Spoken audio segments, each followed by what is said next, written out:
Bonjour à tous, donc aujourd'hui je vais vous parler d'un livre de Chris Guillebeau qui s'appelle The $100 Startup, donc la startup à 100 dollars. Et donc je vais vous dresser les éléments clés du livre.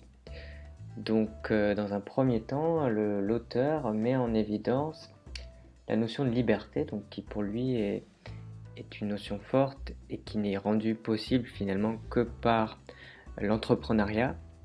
Et la meilleure manière de créer sa liberté, c'est de créer de la valeur. D'accord? Donc il y a ces deux idées, donc la liberté et la valeur. Donc la liberté, c'est quelque chose que tout le monde, en principe, recherche.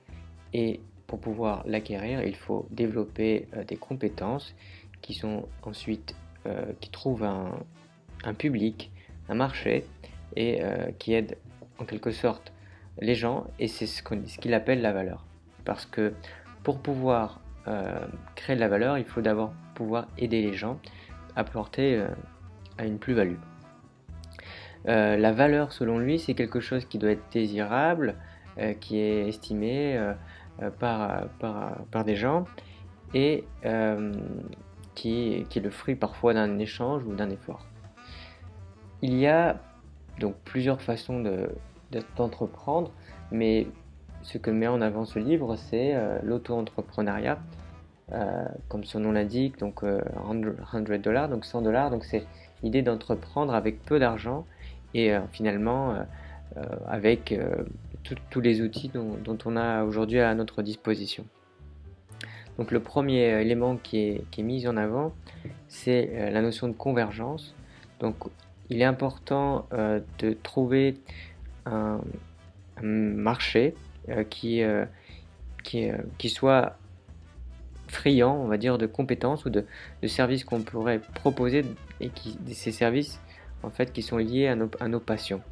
Donc l'idée, c'est de trouver une opportunité qui soit à la fois le point de rencontre entre le marché, des gens potentiellement clients, et ce qu'on sait faire et ce qu'on sait faire et ce qu'on aime faire.